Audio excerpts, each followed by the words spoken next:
धवलमणि आज सोमवार सेवा प्रभु कल्याण करेंगे। आपण आशीष सदा भक्त परिवार उपर रहू।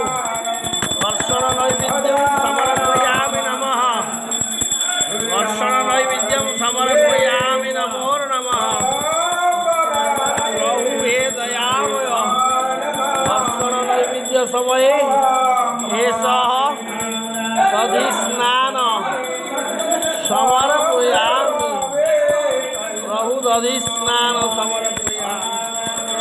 मंगलमय हरि करुणा करतु कल्याण करतु। एस पय स्नान समर्पयामि।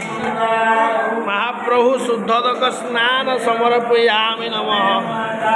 प्रभु कल्याण कर, आशीर्वाद कर, भक्त परिवार को कल्याण कर। आज सोमवार महाप्रभु ग्रहण करी भोग नैवेद्य को जय।